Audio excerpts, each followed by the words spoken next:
اللہ نے صحابہ سے کیا فرمایا؟ اولما اصابتکم مصیبۃ قد اصبتم مثلیها قلتم انا ھذا قل هو من عند انفسکم۔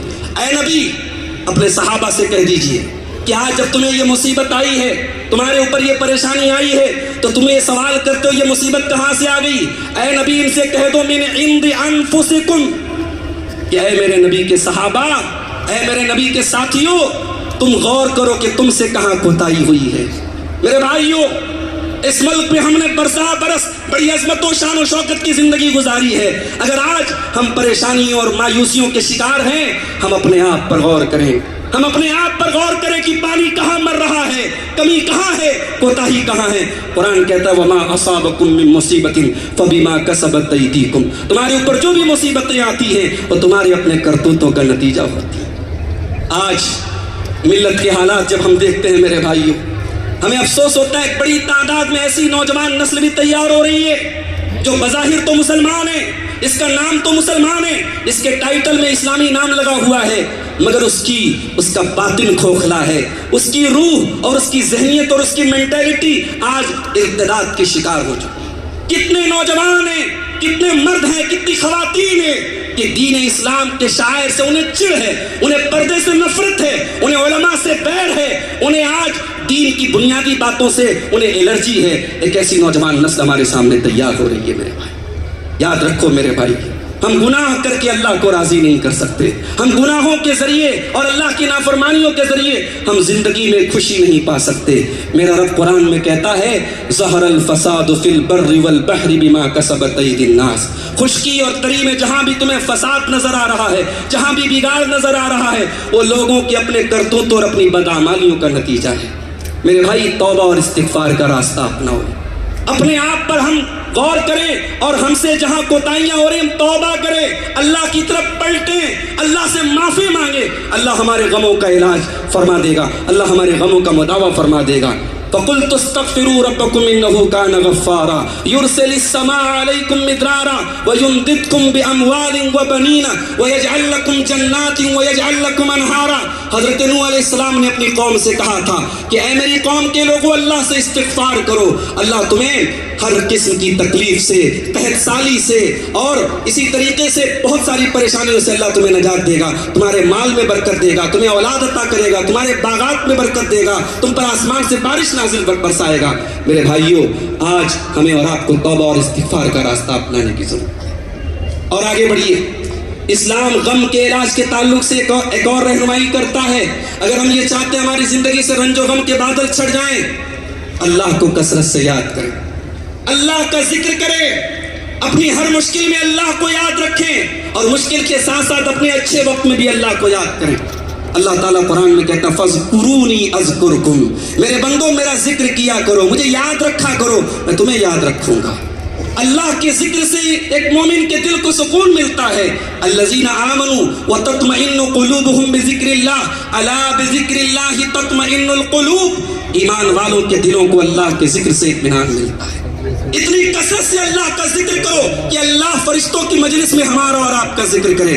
اللہ کے پیارے نبی صلی اللہ علیہ وسلم فرماتے ہیں، حدیث قدسی ہے، اللہ تعالیٰ کہتا ہے انا عند ظن عبدی بی، میرا بندہ میرے بارے میں جیسا گمان کرتا ہے میں ویسا ہو جاتا ہوں۔ وَأَنَا مَعَهُ إِذَا ذَكَرَنِي، میرا بندہ جب میرا ذکر کرتا ہے میں بندے کے ساتھ ہوتا ہوں۔ اگر میرا بندہ اپنے نفس میں میرا ذکر کرتا ہے میں اپنے نفس میں اس کا ذکر کرتا ہوں، اگر بندہ کسی مجلس میں میرا ذکر کرتا ہے اس سے بہترین مجلس میں بندے کا ذکر کرتا ہوں۔ اللہ کا ذکر کیا کرو میرے بھائی۔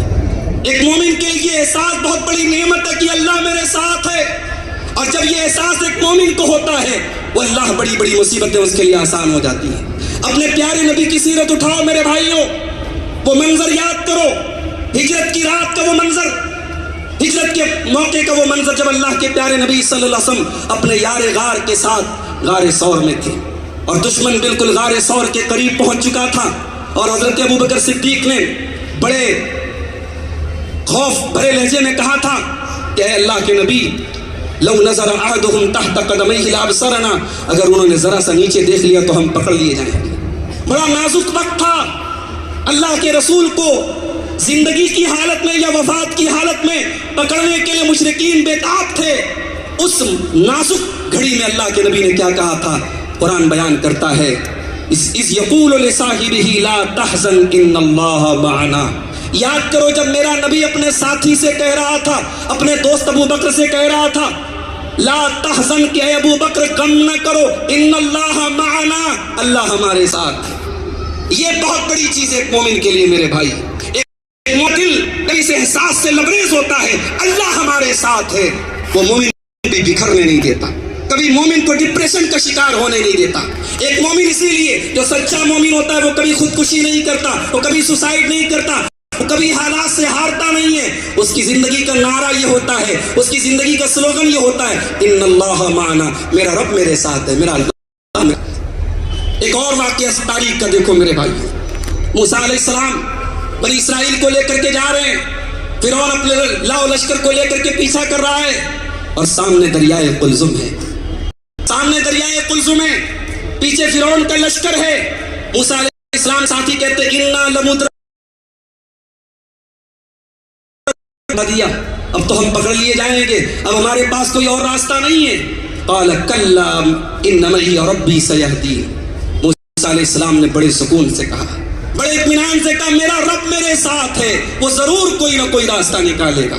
موسیٰ علیہ السلام کی زبان سے جملہ نکلا تھا، اللہ کہتا فَأَوْحَيْنَا إِلَى مُوسَىٰ أَنِ اضْرِب بِّعَصَاكَ الْبَحْرَ فَانْفَجَرَ فَكَانَ كُلُّ فِرْقٍ كَالطَّوْدِ الْعَظِيمِ.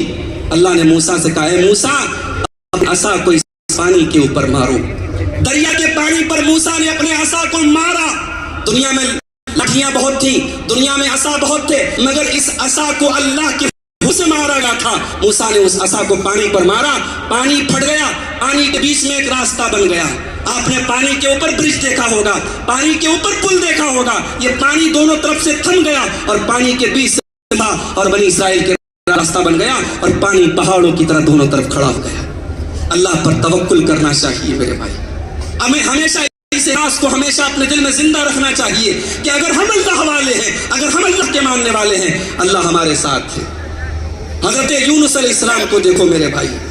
حضرت یونس علیہ السلام مچھلی کے پیٹ میں، ایک ایسی جگہ جہاں کوئی فریاد نہیں سن سکتا، جہاں دنیا کا کوئی کسی نیٹ ورک کی کوریج نہیں ہے، جہاں دنیا کا کمیونیکیشن کا کوئی راستہ نہیں ہے. وَظَنُّونَ إِذْ ذَهَبَ مُغَاضِبًا فَظَنَّ أَن لَّن نَّقْدِرَ عَلَيْهِ فَنَادَىٰ فِي الظُّلُمَاتِ أَن لَّا إِلَٰهَ إِلَّا أَنتَ سُبْحَانَكَ إِنِّي كُنتُ مِنَ الظَّالِمِينَ. یاد کرو مچھلی والے نبی کو، جب انہوں نے تاریکیوں میں پکارا تھا، رات کا اندھیرا تھا، مچھلی کے پیٹ کا اندھیرا تھا، سمندر کے پانی کا اندھیرا تھا، تین اندھیروں میں اپنے رب کو پکارا تھا. کہا تھا پروردگار تیرے سوا میرا کوئی سہارا نہیں ہے، تو پاک ہے میں ظالم ہوں. اللہ کہتا فاستجبنا له ونجيناه من الغم وكذلك ننجي المؤمنين. ہم نے حضرت یونس کو نجات دی، ان کو غم سے بچا لیا، ہم اسی طریقے سے اہل ایمان کو بھی بچا لیتے ہیں. تو اللہ کو یاد کرنے والے بن جائیں میرے بھائی. ایک اور چیز اسلام ہمیں بتاتا ہے، اگر غم سے بچنا ہے ایمان اور نیک عمل کی زندگی اپنا لو، ایمان والے بن جاؤ اور نیک عمل کرنے والے بن جاؤ. من عمل صالحا من ذکر او انثى وهو مؤمن فلنحيينه حیاتا طیبہ ولنجزینهم اجرهم باحسن ما كانوا يعملون. اللہ کہہ رہا ہے کہ جو بھی مرد یا عورت، یہاں عورت کا نام الگ سے اللہ نے لیا، عورت کا لفظ الگ سے ذکر کیا تاکہ عورتوں تک بھی یہ پیغام چلا جائے کہ ایمان اور نیک عمل کی زندگی تمہیں بھی دنیا میں سکون دے گی. کہ جو بھی مرد و عورت ایمان والی زندگی گزارے گا، نیک عمل والی زندگی گزارے گا، فَلَنُحْيِيَنَّهُ حَيَاةً طَيِّبَةً، اسے دنیا میں ایک پاکیزہ زندگی عطا فرمائے.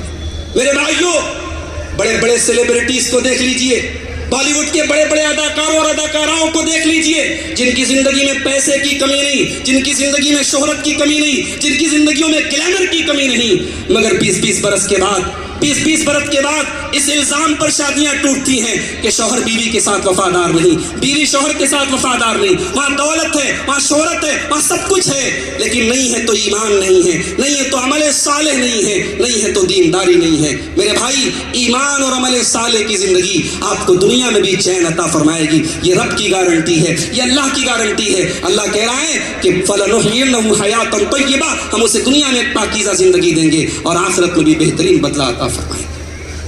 اور آگے بڑھیے.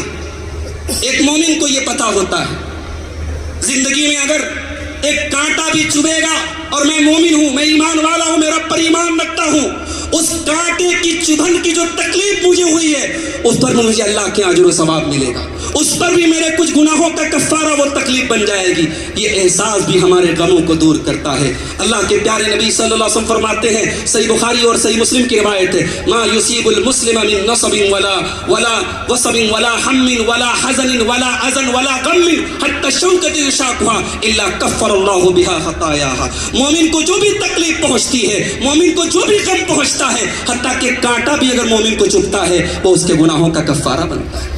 اسی لیے اللہ کے پیارے نبی صلی اللہ علیہ وسلم فرماتے ہیں، مومن کے دونوں ہاتھ میں لڈو ہوتا ہے، مومن سکھ کے حالات میں اور مومن دکھ کے حالات میں، مومن خوشی میں اور مومن غمی میں، ہر حال میں مومن بھلائی کے ساتھ ہوتا ہے۔ ان اصابتہ سراء شکر، جب مومن کے اوپر کوئی خوشی، کوئی اچھی کوئی نعمت اس کو ملتی ہے، مومن اللہ کا شکریہ ادا کرتا ہے۔ وان اصابتہ ضراء صبر، اور مومن کے اوپر جب کوئی تکلیف آتی ہے مومن صبر سے کام لیتا ہے۔